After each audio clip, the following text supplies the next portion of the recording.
What's up, everyone? I'm Andrew Clyden. Welcome to the Door County Pulse, your weekly roundup of the good news and views in Door County. It is New Year's Eve, which means it's time to look back on the year that was. So, this week on the Pulse, we're going to break down my best outfits, my best hair days, and some of the most unique locations that I filmed the show in this year. All that and more on the Door County Pulse. Why would it have to be Door County related? Don't you think people want to see all my outfits and stuff? Okay. With everyone at home this year, DoorCountyPulse.com saw an increase in web traffic, with people hungry for information. And of course, people were desperate to get their hands on the latest COVID-19 info as it affected Door County, but with increased downtime came increased curiosity as well. Some of the most read articles online included the Supreme Court decision on Al Johnson's trademark, the Door County Pulse podcast episode on the sale of Fred and Fuzzies, and a piece on if there are bears and wolves in Door County. Spoiler warning, there are, but not very many. In March, the county and Sister Bay declared a state of emergency, and of course in April, we saw a change in messaging from the county urging visitors to postpone their visits until after things were safer. While COVID was in the headlines constantly this year, there were some other big news stories as well, and you can check out the full list of our most read articles online.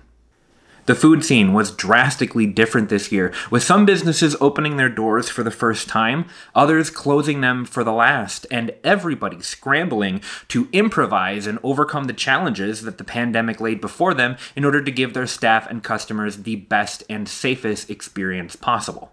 Outdoor dining is really popular on the peninsula, and this year saw more outdoor dining spaces created and expanded than ever before.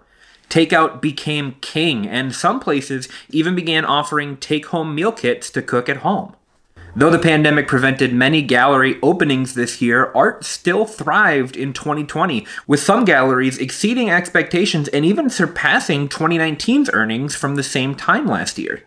The Plein Air Art Festival took their auction virtual, but the outdoor nature of the event allowed it to go on as planned.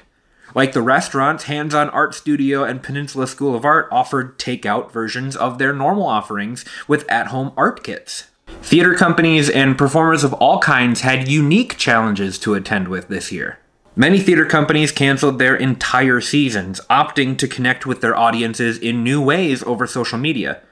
Some companies took their performances online, creating remote productions and films, and others still embarked on new endeavors like radio plays and variety shows. Musicians performed their concerts online via Zoom or took their performances outdoors during the summer. And though we missed seeing our favorite actors and musicians on stage this year, I think that the challenges this year led to some really incredible adaptations that will strengthen our connections to our favorite performers even more in the years to come. Over on the podcast, things were firing on all cylinders as we produced daily episodes early in the year to get as much information out as quickly as possible. We talked to 60 guests from the community this year, and some of our most listened to episodes included interviews with Karen Northrup on transforming Main Street Market this year, Dan Egan on the high water levels of Lake Michigan, and Mike Holmes on reinventing Wickman House's menu. We also spoke to Dr. Jim Heiss about the pandemic a number of times, and other business owners on how they dealt with this year. If you haven't listened to the Door County Pulse podcast yet, you can get it wherever you get your podcasts. We're on Spotify, and you can dig into the archives over at DoorCountyPulse.com. And that is just some of the cool stuff Door County has been up to this year.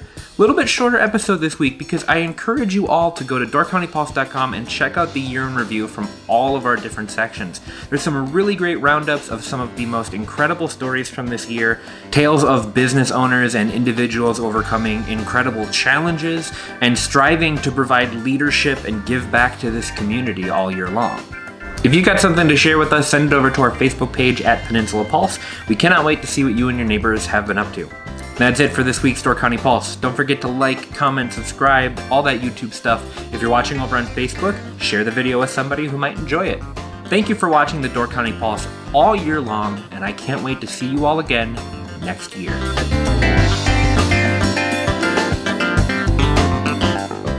Thank you for watching the Door County Pulse. Don't forget to subscribe and hit the bell icon so you will be notified as soon as there is new Door County content for you. You can check us out online at doorcountypulse.com, where you can see Door County news and the Door County Pulse podcast. Check out another video while you're here, maybe watch a playlist, and we'll see you next time.